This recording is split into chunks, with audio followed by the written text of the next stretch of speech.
Hello, नमस्कार प्यारे विद्यार्थियों, आदरणीय अभिभावकों।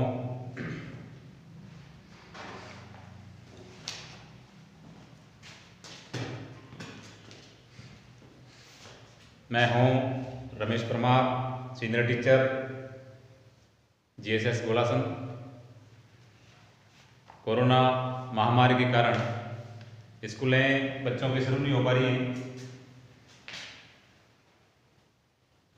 सरकार ने भी कई तरीकों से पढ़ाई करवाने का लक्ष्य कर रखा है। टीवी के माध्यम से, व्हाट्सएप के माध्यम से और भी कई तरीके से गवर्नमेंट बच्चों की पढ़ाई खराब नहीं हो इसलिए प्रयासरत हैं। तो आज इसी प्रकार की घर बैठे विद्यार्थी अध्ययन कर सकें, उसी उद्देश्य को ध्यान में रखते हुए मैं आपके समक्ष पेश हुआ हूँ। कक्षा 8 की संस्कृत विषय में संधि टॉपिक को लेकर के आज हम संधि के टॉपिक को पढ़ेंगे।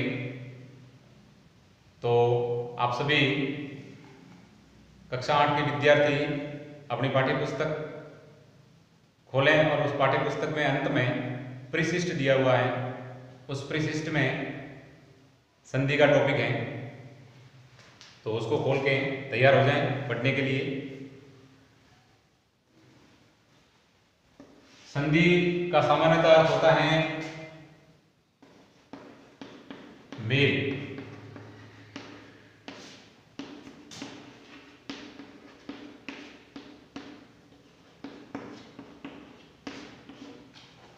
संधि का सामान्यतः अर्थ होता है मेल, यानी मिलना, यानी किसी भी प्रकार के दो टुकड़े आपस में मिले और कुछ परिवर्तन करें तो उसका नाम संधि है। भाषा की दृष्टि से हम देखें तो भाषा में संधि का मतलब, भाषा में वर्ण होते हैं, पद होते हैं, तो पदों का भी मेल होता है, वर्णों का भी मेल होता है।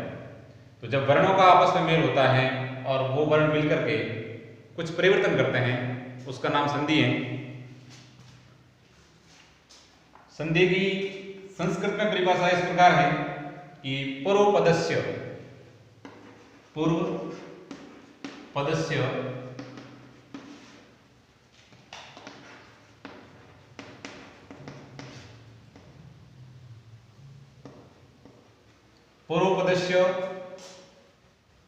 यानी पहले पद के अंतिम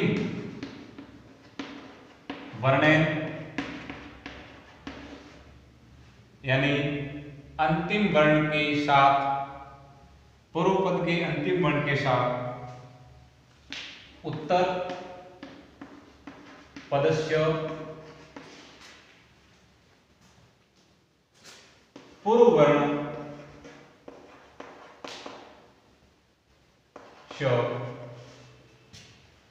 पूर्व पद के अंतिम वर्ण के साथ उत्तर पद के पूर्व पद के अंतिम वर्ण के साथ के लिए हम यहां समम, इसका अर्थ साथ होता है, साथ उत्तर पदस्य पूर्व वर्णस्य मेलने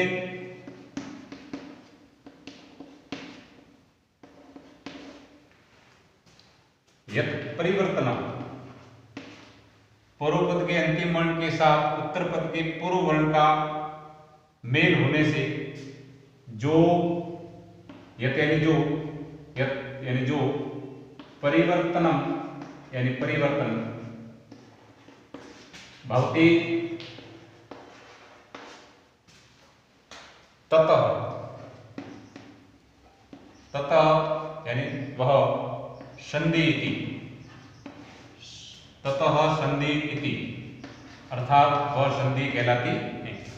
हाँ बच्चों, तो आपने संधि का सामान्य अर्थ समझा। संधि का सामान्य अर्थ होता है मेल होना आपस में जुड़ना। भाषा में संधि यानी दो वर्णों के मेल को संधि कहते हैं।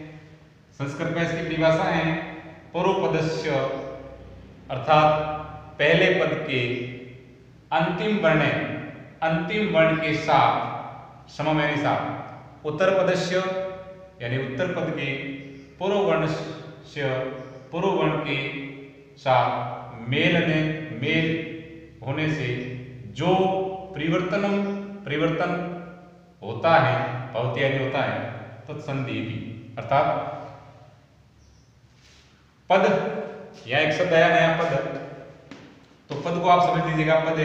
पद किसे कहते हैं? पद यानी संस्कृत में हम उसे शब्द कहते हैं। संस्कृत में कोई भी शब्द है वो पद कहलाता है। तो पूर्व पद यानी पहले वाला शब्द, यानी शब्द दो होते हैं, दो शब्दों में से दो वर्ण मिलेंगे, उसका नाम संधि है। दो पदों में पहला जो पद होता है वह पूर्व पद कहलाता है, और पूर्व पद का कौन सा अक्षर? अंतिम वर्ण। पूर्व पद का अंतिम अक्षर, जैसे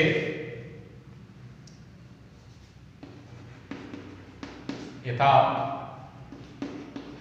विद्या, ये पहला पद। पहला यानी क्या समझना है? धन के पहले वाला शब्द। धन यानी ये प्लस का निशान धन कहलाता है संस्कृत में संधि परिभाषा में। धन के पहला जो पद आया है वो है विद्या। पहले पद के अंतिम वर्ण, अंतिम यानी कौन सा? द्या। द्या में कौन सा स्वर मिला हुआ है? आ। उत्तर पद कौन सा कहलाता है? धन के बाद में जो पद आता है उसे उत्तर पद कहते हैं। आल्य, ये उत्तर पद हुआ, यानी धन के पहला वाला पूर्व पद, बाद वाला उत्तर पद। तो पहला पद, पहले पद का अंतिम अक्षर कौन सा हुआ? आ। और दूसरे पद का पूर्व वर्ण, उत्तर पद से पूर्व वर्ण। पूर्व यानी पहला अक्षर क्या है? आले का पहला अक्षर आ। ये दो अक्षर मिलेंगे। अब मिलेंगे कैसे? संधि सामान्यतः होती कहाँ है? संधि सामान्यतः वहां होती है जिन वर्णों का उच्चारण स्थान पास में आ जाता है। वे वर्ण जिनका उच्चारण स्थान पास में हो तो वो वर्ण आपस में मिल जाते हैं, वह संधि अनिवार्य रूप से हो जाती है। तो यहाँ ये दोनों वर्णों का उच्चारण स्थान अत्यधिक समीप है, निकट है, इसलिए यहाँ संधि स्वाभाविक है। तो ये दोनों वर्ण मिलेंगे और संधि करेंगे। और संधि करने में हाँ एक बात और है कि संधि जहाँ होती है वहाँ परिवर्तन निश्चित है, परिवर्तन होता ही है, यानी जहाँ संधि होगी वहाँ परिवर्तन होगा ही। तो दोनों वर्ण मिलकर के परिवर्तन करेंगे और आ बन जाएगा। अब आप कहेंगे कि परिवर्तन सर कैसे हुआ? आ और आ मिला तो आ ही बनेगा, तो ये परिवर्तन है। मतलब दोनों मिलकर के एक नया अक्षर बना। दोनों मिलकर के, दोनों जैसे एक जैसे ही अक्षर हैं लेकिन दोनों मिलकर के एक वर्ण बनाया है जिसका नाम आ है। तो विद्या का आ और आले का आ मिलकर के आ बना। इससे संधि से मिलकर के जो शब्द बनेगा वो हो जाएगा विद्यालय।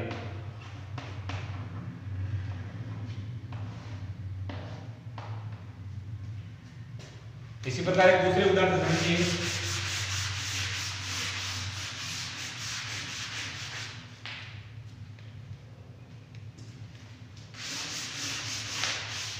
दूसरे उदाहरण से समझिए कि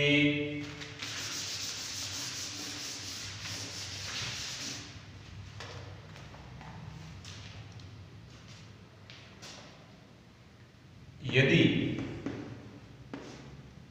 धन अपे, अब आप पूर्व पद और उत्तर पद को समझ गए होंगे, फिर भी मैं समझा देता हूं। ये पूर्व पद कहलाता है, ये उत्तर पद कहलाता है। हमने परिभाषा में क्या समझा? संधि कहाँ होती है? संधि किसे कहते हैं? परिभाषा में हमने समझा कि पूर्व पद का अंतिम वर्ण यानी अंतिम अक्षर कौन सा है? अब आप कहेंगे द नहीं, द के बाद में हम पढ़ेंगे इसको तो इस प्रकार पढ़ेंगे यदि, यानी द के बाद ई पढ़ रहे हैं, तो अंतिम अक्षर कौन सा होगा? ई।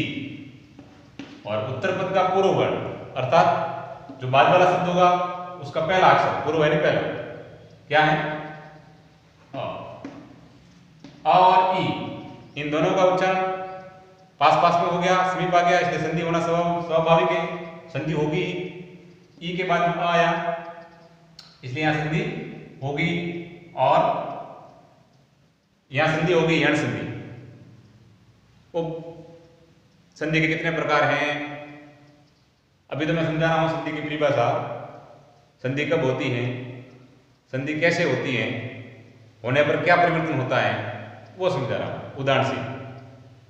अब मैंने बोला कि यहां संधि हो रही है यण संधि। जब हम संधि के भेद पढ़ेंगे तो विस्तार से पढ़ लेंगे कि संधि के भेद कितने होते हैं और यण संधि क्या है। यण संधि के बारे में पूरा विस्तार से समझ लेंगे। तो यहाँ यण संधि हो रही है, यानी सामान्य रूप से समझ लो अभी कि यदि यण संधि में बहुत क्या होता है, ई के पश्चात कोई भी असमान स्वर आता है, असमान स्वर, तो ई के स्थान पर क्या बन जाता है य, हो गया। ई के स्थान पर य बन गया। और ऐसा होने पर यह बनाए, मतलब ई के पश्चात कोई भी असमान स्वर आवे तो ई का यह बन जाता है। अभी अ में कोई परिवर्तन नहीं हो रहा है, ई के स्थान पर यह बन गया और ई के बाद में क्या है अ, तो यह में अ मिलेगा और यह पूरा वर्ण बन जाएगा। समझ रहे होंगे। यदि कोई डाउट हो, समझ में नहीं आ रहा हो तो आप हमें व्हाट्सएप के माध्यम से या फोन करके डाउट क्लियर करवा सकते हैं। यह बन जाएगा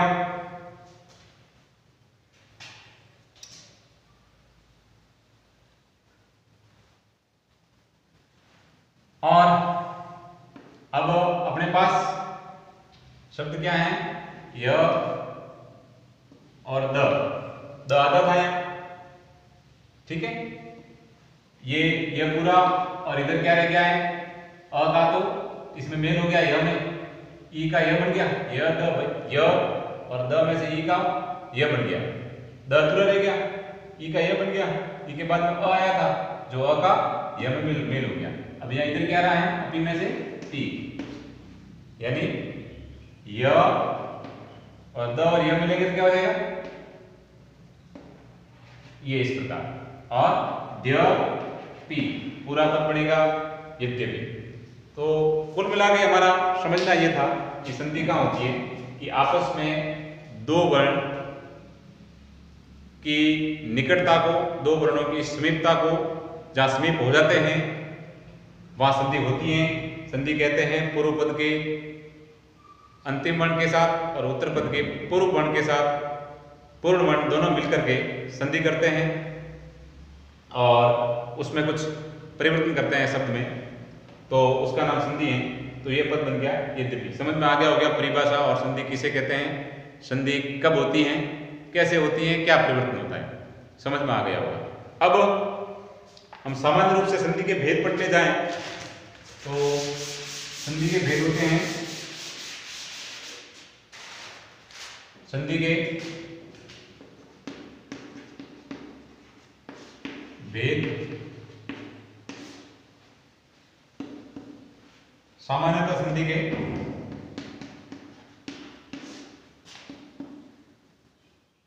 तीन भेद हैं। कितने प्रकार की संधि, तीन प्रकार की। पहला प्रकार है स्वर संधि, जिसे अच् संधि भी कहते हैं। इसका दूसरा नाम क्या है अच् संधि। दूसरा प्रकार होगा व्यंजन संधि,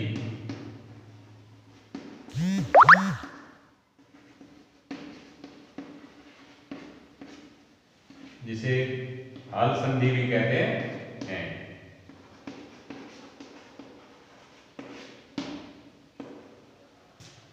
और तीसरा प्रकार होगा विसर्ग संधि।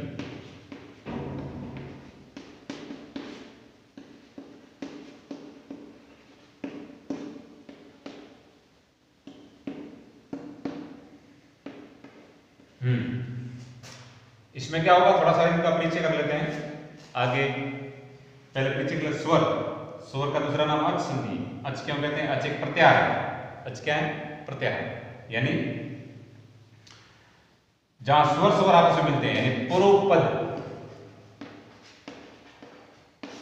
और उत्तर पद, पूर्व पद और उत्तर पद दोनों का अक्षर स्वर हो, दोनों का कौन सा अक्षर हो? दो आपस में स्वर मिले। अपने संस्कृत भाषा में 13 स्वर है। आपस में जब स्वर मिले, स्वर कौन से हैं? स्वर उसे कहते हैं जिसके उच्चारण, जिसको उच्चारित करने के लिए किसी अन्य अक्षरों की सहायता नहीं लेनी पड़ती है, यानी अपने आप बोले जाते हैं, यानी दूसरे अक्षर साथ में नहीं आते हैं, वो स्वर कहलाते हैं। अपने संस्कृत भाषा में 13 स्वर है। तो आपस में जब स्वर मिले तो उसे हम अच संधि कहते हैं। क्या कहते हैं? अच संधि। और पूर्व पद में व्यंजन हो,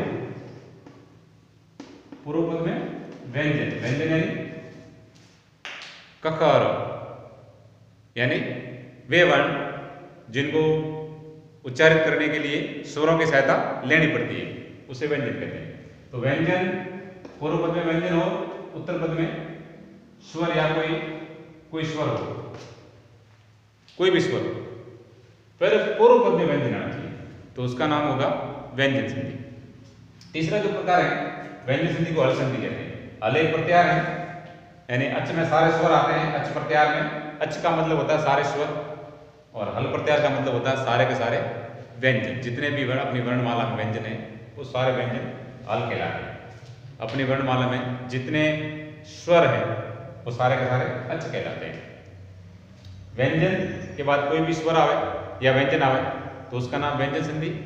स्वर के बाद स्वर आवे उसका नाम स्वर संधि, अच संधि। व्यंजन के बाद कोई भी स्वर अथवा व्यंजन आवे उसका नाम व्यंजन या हल संधि। और तीसरा जो प्रकार है विसर्ग संधि, यानी पूर्व पद में विसर्ग हो, पूर्व पद में विसर्ग, पूर्व पद के बाद विसर्ग हो, इधर कोई भी स्वर अथवा व्यंजन आवे, कोई स्वर आ जावे या व्यंजन आ जावे, लेकिन पूर्व पद में क्या होना चाहिए? विसर्ग होना चाहिए, तो उसका नाम क्या होगा? विसर्ग संधि। ये थे स्वर संधि के भेद। आज का टॉपिक इतना ही, आज हम इतना ही पढ़ेंगे। कल आगे बढ़ेंगे इनके भेदों के बारे में। स्वर संधि, स्वर संधि के कितने भेद हैं, स्वर संधि के भी भेद होते हैं, फिर व्यंजन के भेद, और उसके बाद विसर्ग, यानी स्वर संधि के भेद के बारे में हम कल पढ़ेंगे। Thank you. कोई किसी प्रकार का डाउट हो तो हमें व्हाट्सएप के माध्यम से, कॉल के माध्यम से बता सकते हैं। धन्यवाद।